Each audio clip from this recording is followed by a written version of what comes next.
আমি চিনি গো চিনি তোমারে ও গো বিদেশিনী। কিন্তু সত্যি কি আমরা তাকে চিনি? কখনো কখনো ইতিহাসের সব থেকে মিষ্টি গল্পগুলো লিখে যায় সেই মানুষরা যাদেরকে আমরা আজও ঠিক চিনি না। তিনি সেই নারী যিনি পুরুষ শাসিত সমাজের বাঁধ ভেঙে ভারতের মাটিতে এনেছিলেন এমন এক বিপ্লব যার দানায় আমরা আজও টের পাই মিষ্টির স্বাদ। তিনি হলেন ডক্টর জানকী আমাল, ভারতের অন্যতম উদ্ভিদ বিজ্ঞানী, যিনি ভারতকে করে তুলেছিলেন বিশ্বের দ্বিতীয় বৃহত্তম আখ উৎপাদক দেশ।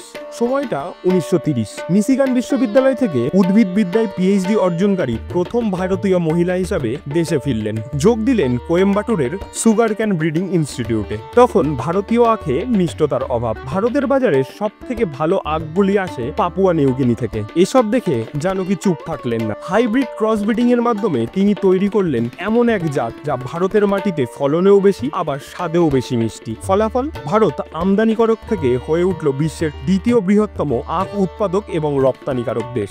আখ মিষ্টি হলেও তার জীবন এতটা মিষ্টি ছিল না। পুরুষ সহকর্মীদের বৈষম্য ও সমাজের তিক্ততায় দেশ ছাড়তে বাধ্য হন। দেশ ছেড়েও তিনি শান্ত ছিলেন না। দ্বিতীয় বিশ্বযুদ্ধ চলাকালীন লন্ডনের এক ল্যাবে উদ্ভাবন করেন এক অনন্য ম্যাগনোলিয়া ফুল, যা আজও তার সাক্ষ্য বহন করে। ঠিক এসব নিয়ে যখন চর্চা চলছে, 1951 সালে নেহেরুর ডাকে দেশে ফিরলেন তিনি। নেতৃত্ব দিলেন সেন্ট্রাল বোটানিক্যাল ল্যাবরেটরি। জীববৈচিত্র্য রক্ষায় শুরু করলেন নতুন এক লড়াই। সাথে সাথে পেলেন পদ্মশ্রী সম্মানও। আর আমাদের জন্য রেখে গেলেন এক বার্তা: ইতিহাস মিষ্টি হোক বা তিতা, শেষ পর্যন্ত সত্যিকেই চিনে নেয়। আজও ইতিহাসের পাতায় তার নাম ক্ষীণ, কিন্তু ভারতীয় চিনি, বাংলার প্রতিটি মিষ্টি এবং প্রতিটি পুজোর পায়েস আজও ফিস ফিস করে বলে ধন্যবাদ জানকী আমাল। আজ যদি নতুন কিছু শিখে থাকেন তবে লাইক, শেয়ার আর কমেন্ট করুন। আর এমনই হারিয়ে যাওয়া যোদ্ধাদের গল্প জানতে ফলো করে সঙ্গে থাকুন।